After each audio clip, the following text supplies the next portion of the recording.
Hello everyone, आज के इस वीडियो में इन सभी शब्दों का प्रयोग सीखेंगे जो अंग्रेजी बोलने के लिए काफी ज्यादा उपयोगी है।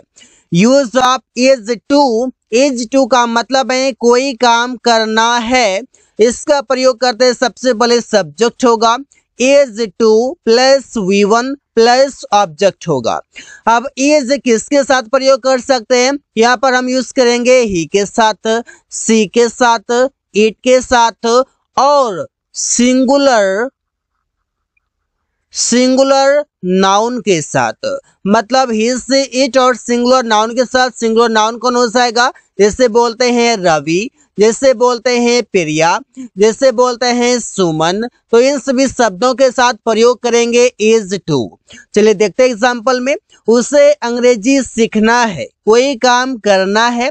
He is to learn English. अब यहाँ पर कोई काम करना है मतलब कोई काम करना जरूरी है। यहाँ पर जरूरी है को दिखाता है, अर्जेंसी को दिखाता है। प्रिया को खाना पकाना है, तो सेंटेंस बनाएंगे प्रिया इज टू कुक फूड। यहाँ पर देखिए प्रिया क्या हो गया? सिंगुलर नाउन हो गया। Is to cook food, learn और ये कुक ये दोनों V1 है। मेरे दोस्त को कार खरीदना है, कोई काम करना है। My friend is to purchase a car, कोई काम करना जरूरी है, अर्जेंसी को दिखाता है। अब अगला यूज समझते हैं am2 का। am2 का मतलब है कोई काम करना है। इससे प्रयोग करेंगे subject am2 plus V1 plus object होगा। am2 ओनली I के साथ प्रयोग किया जाएगा। जब भी I सब्जेक्ट होगा इसके साथ प्रयोग करेंगे। मुझे किताब पढ़ना है, I am to read the book. I am to read the book, मुझे किताब पढ़ना है। मुझे उससे मिलना है, I am to meet him. I am to meet him, मुझे उससे मिलना है। अगला है R2। इसका मतलब है कोई काम करना है। जैसे subject R2 plus V1 plus object होगा। ये R2 कौन से सब्जेक्ट के साथ प्रयोग कर सकते हैं? प्रयोग कर सकते हैं वी के साथ, प्रयोग कर सकते हैं यू के साथ, प्रयोग कर सकते हैं दे के साथ, प्रयोग करेंगे प्लूरल नाउन के साथ। प्लूरल नाउन कौन हो जाएगा? जैसे हम बोलते हैं अमन एंड सुमन। अमन एंड सुमन क्या हो जाएगा? प्लूरल नाउन हो जाएगा। जैसे कि हमारे पास है कार, तो कार में एस लगा दिए तो कार्स हो गया। ऐसे पेन है हमारे पास, पेन में एस लगा दिए पेन्स हो गया। ये सभी प्लूरल नाउन कहा जाता है। अब लेते हैं एग्जाम्पल। हम लोगों को मैच खेलना है, we are to play the match. उन लोगों को खाना है, they are to eat food. यहाँ पर देखिए दे के साथ वी के साथ आर टू प्रयोग कर सकते हैं।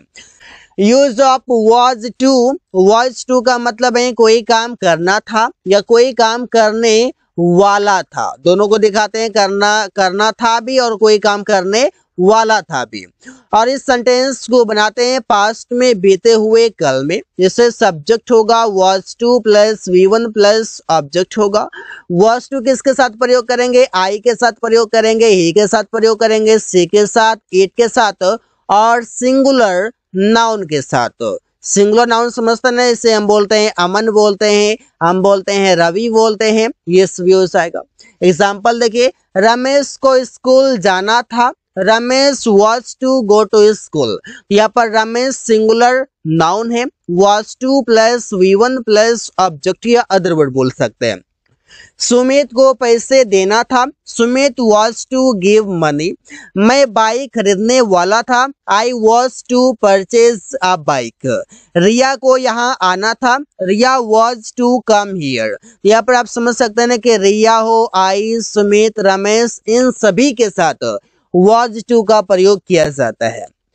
वर टू का मतलब है कोई काम करना था। जिससे subject were to plus V1 plus object होगा। उन लोगों को सड़क बनाना था, they were to build the road. ये सेंटेंस बनाया जाता है पास्ट में। अब बात ये आता है कि वर टू किसके साथ प्रयोग किया जाए, तो वर टू का प्रयोग करते हैं। इससे वी के साथ प्रयोग करेंगे, यू के साथ प्रयोग करेंगे, दे के साथ करेंगे और साथ ही साथ प्लूरल नाउन के साथ करेंगे। आप लोगों को समाज के बारे में सोचना था, you were to think about the society. अब कोई काम करना था, अब इससे क्या पता चलता है कि कोई काम करना था, कोई काम करना जरूरी था, ये भी आप बोल सकते हैं, या कोई काम करने की इच्छा था। इच्छा भी आप दिखा सकते हैं कि कोई काम करने की इच्छा था, वो करना था लेकिन नहीं कर पाए। हम लोगों को कार बेचना था तो इच्छा था कि कार बेचें, तो we were to sell the car. यहाँ पर देखिए वी यू दे के साथ वर टू का प्रयोग। आगे हमारे पास हैज टू का मतलब है कोई काम करना पड़ता है। अब कोई काम करना पड़ता है तो यहाँ पर क्या दिखाया जाता है, मजबूरी दिखाया जाता है कि कोई काम मजबूरी में, कंपल्सन में कोई काम करना पड़ता है। Subject has to plus V1 plus object होगा। हैज टू का प्रयोग करेंगे ही के साथ, सी के साथ, इट के साथ और सिंगुलर नाउन के साथ। अब एग्जांपल देखिए, अमन को रोज बाजार जाना पड़ता है। Aman has to go to market daily. Priya को ऑफिस जाना पड़ता है। Priya has to go to office. यहाँ पर देखिए प्रिया हो, अमन हो, ये सभी सिंगुलर नाउन है। उसे काम करना पड़ता है, he has to work. Ravi को खाना पकाना पड़ता है। Ravi has to cook food. कोई काम करना पड़ता है मजबूरी में, उसे हैज टू से दिखाया जाता है। अगला है हैव टू। हैव टू का मतलब है कोई काम करना पड़ता है। अब यहाँ पर सब्जेक्ट है have to plus V1 plus object है। हैव टू का प्रयोग करेंगे आई के साथ, वी के साथ, यू के साथ, दे के साथ और साथ ही साथ प्लूरल नाउन के साथ। अगर कोई प्लूरल प्रोनाउन भी हो उससे भी प्रयोग कर सकते हैं। मुझे सुबह में टहलना पड़ता है, मजबूरी है ना, तो I have to walk in the morning. हम लोगों को घर पर रहना पड़ता है, we have to live in the house. या फिर चाहे तो एट हाउस करेंगे लेकिन वहां पर एग्जैक्ट प्लेस बताना होगा। उन लोगों को दिन भर काम करना पड़ता है, they have to work the whole day. बच्चे को अंग्रेजी सीखना पड़ता है, children have to learn English. तो कोई काम करना पड़ता है उसे हम हैव टू से दिखा सकते हैं। कोई काम करना पड़ता है मजबूरी वश और वो हैव टू का प्रयोग करेंगे प्लूरल नाउन या प्रोनाउन के साथ।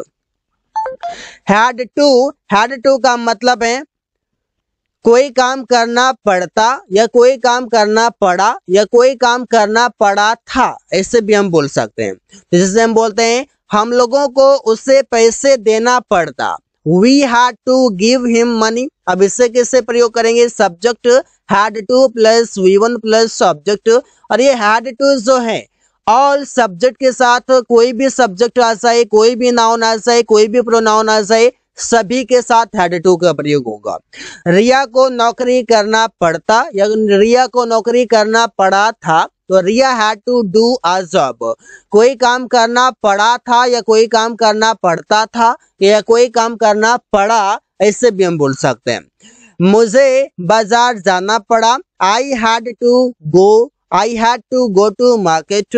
रवि को उससे मिलना पड़ता, Ravi had to meet him. तो कोई काम करना पड़ता मतलब हैड टू से बना सकते हैं। और ये सेंटेंस में बात करता है हैड टू मतलब कि पास्ट में कोई काम करना पड़ता, कोई काम करना पड़ा या कोई काम करना पड़ा था। तीनों तरीके से हम बोल सकते हैं, कोई दिक्कत नहीं है। So guys, thanks for watching, that's all for today.